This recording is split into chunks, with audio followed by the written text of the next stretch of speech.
What is the biggest difference between high achievers and low achievers? Well, high achievers are those who are able to use their competencies or who are able to use their skills to the maximum. Whereas when we look at low achievers, they are not able to fully exploit the potential that they have in terms of their competencies or skills. But then what is the common difference between them? The common difference between them is the level of their self-confidence.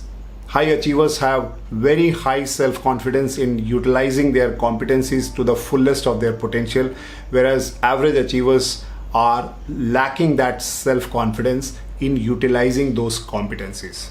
So we can also say that self-confidence is the basis of utilizing your abilities or skills fully.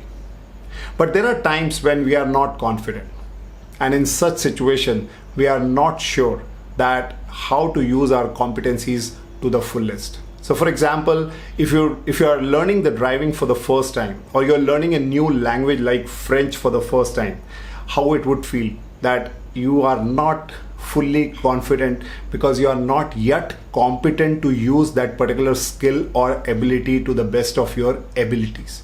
Whereas people who have learned that, they don't even look at it when they're driving, they're just enjoying their driving. So that is where, when you see people who are high achievers or who are high on skills, their self-confidence is very high. Well friends, my name is Arun. I'm a life and a leadership coach, and in this video today I'm going to talk to you about how to be competent and why you need to be competent.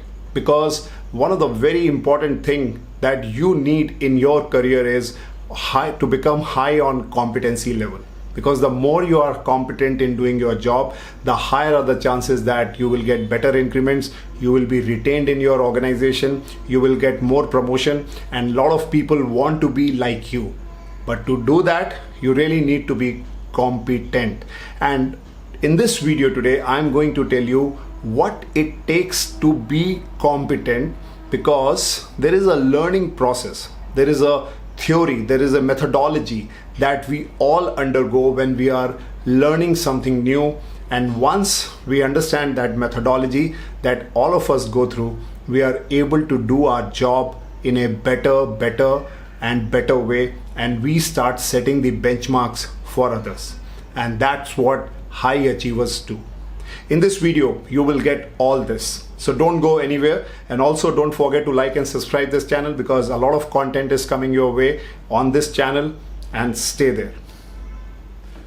So before we get into what it takes to be competent, let's first understand that why to be competent is so important. I'm sure you will agree that in an organization, when people are hired, they are expected to perform, they are expected to bring revenue, they are expected to bring business to the organization so that the organization can grow and also can give you more salaries, more increments, and more growth in your career. But if you are not competent, if you are not able to produce results, then no organization is going to hire you or keep you. Therefore, if you are going to work in an organization and you want to be really looking forward for your growth, you really need to work on growing your competencies. Now let's imagine that in an interview there are two candidates, who comes with highly successful track record, who is also has a very high performance background. Obviously the organization is going to prefer that person over the person who is less competent, less on skills, less on energy. And that is where a lot of people miss out on good opportunities. And not only that, for highly talented people who are highly skilled, who are highly competent, the organizations are also ready to pay them more than what they have budgeted for that position. So it's very important, it's very necessary that you need to be competent in whatever role that you are in. A lot of people crib and they come and tell me that, we are not getting the right positions, we are not getting promoted within the organization, or we are not getting higher increment. Well, I would ask this question back to you. Think and check, what is your competency level? Are you really competent? Can you really compete with others who are getting higher salaries and higher increment? If yes, then you have the right to ask your organization, or you need to look out for better opportunities for people who can pay you better. Well, all that is fine. Now I want you to get into the fact that what it takes to be competent. What is all that is required? What kind of knowledge, skills and applications that you need to bring in your job, and what is that learning process? All I'm going to share in the next part of this video. Well, there are 3 building blocks to become competent. The number 1 is called as knowledge, the second building block is skills, and the third one is application. Let's understand that one by one. So when it comes to knowledge, it's all about you need to gain and understand what is it all about that you are doing. What is your job? What are the key performance areas? What are the important things that you have to do in a given scenarios as per your job description? So the more knowledge you have about the work that you do, it's a very good beginning point to have that very, very strongly. That's the first point. The second point is skills. Now there are 2 kinds of skills people need to exhibit. One, that you have knowledge but you do not know how to use that knowledge. So you need to develop those skills from the scratch. You really need to build it up, how you can use those skills relevant to the job, that you make things simpler and easier when you are executing your work or in the work area that you are in. While there is a second category of skills, that is, people have skills, they possess skills, but they need to transfer those skills from one situation to another situation. People who are able to do that, they are really counted as highly competent, which means that they can use their skills and competencies at an appropriate time at different situations at different times. For example, let's say somebody has done extremely good in sales, which means that he's probably good in high performance, high in communication, high in planning, high in execution. Now the same person, if that person moves into a marketing role, can he bring that element of communication in creating those collaterals that can make things easier for people to execute at the ground level? So how you are able to bring those competencies from one level to another one is something that is called that can make you competent. Now the third part is the application. So now you have knowledge, you have skills. Now you need to see that how you can implement it at different situations at different times, so that you can start building that experience within you, because that is the experience when you try those competencies as well as those skills and knowledge at different situations will give you different sets of learning. Well, if you are able to use this in the right spirit with knowledge, skills and application as building blocks, you will be able to become more competent in the role that you are doing. Now from here, we will get into the next part, which is the learning theory, that when you are doing this knowledge, skills and application part, there is a learning theory that happens under which all of us goes into it, and we learn that how we become more competent in everything that we do. The 4 stages of learning, particularly when you want to be competent in your skills. Yes friends, there are 4 stages of learning that always comes when you are learning anything new or you want to become competent in building your skills. Now these 4 stages of learnings are: number 1 is unconscious incompetence. The second is called conscious incompetence.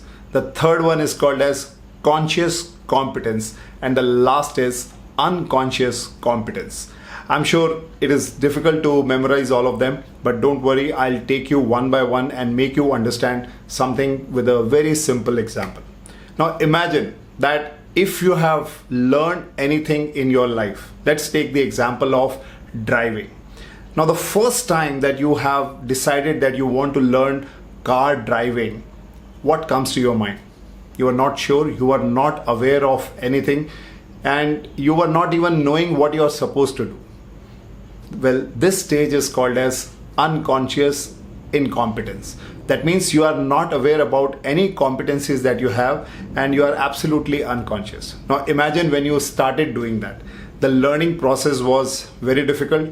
You were making a lot of mistakes. You are not aware where is your clutch, where is your brake, where is your accelerator, and you were pushing and pulling the gears and brakes many times without even thinking. This is because of unconscious competence. And this is that stage of learning when it is very frustrating, when you are making mistakes very often. And this is very normal. And this is where a lot of time people feel that learning is so frustrating particularly when they are learning something new. Thus, this first stage is called as unconscious incompetence, which means that you are not aware of what you are going to do. So you don't know what you don't know. As simple as that. Now comes the second stage, that is conscious incompetence. Now what is conscious incompetence? Let's go back to the same driving mode. You are driving the car now and you have become little conscious that when to put brake, when to put your clutch, when to race, and how to look ahead. But still you are making some mistakes, which means you have become conscious, but you are not fully competent. You are incompetent. You are learning. That's your learning stage. But now you are conscious. You know that, oh, I have to put brake at this time, or I have to give a race at this time. So you are conscious, but you are incompetent.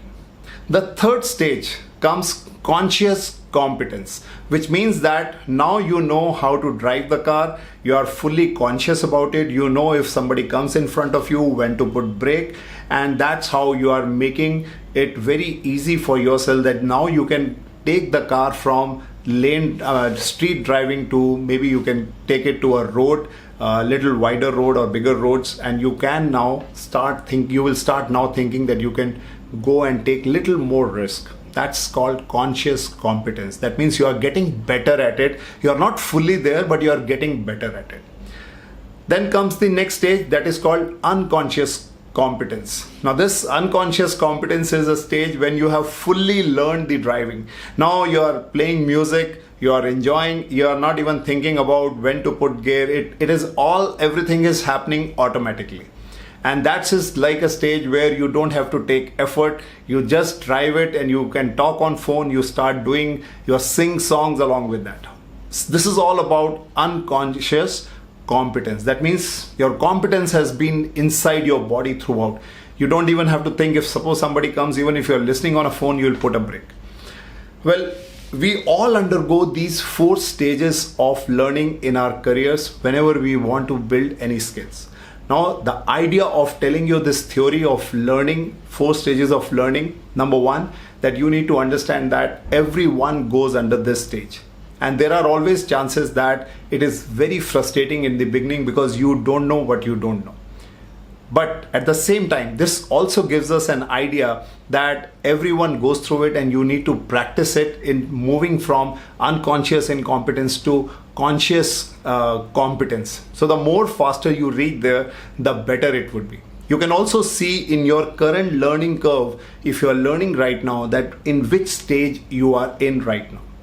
Once you're able to clearly frame this learning stages in your system, you would know where you are and what it takes to become competent. And that is where, friends, I'm trying to bring a point that if you want to grow in your role, you really need to work on your competencies. And when you're working on your competencies, you really need to go through this 4 stages of learning.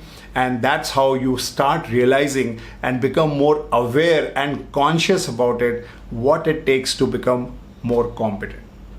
Well, the whole idea of making this video is to give you that knowledge and awareness that if you really want to grow in your careers, if you really want to become a successful professional, you really need to invest on your competencies.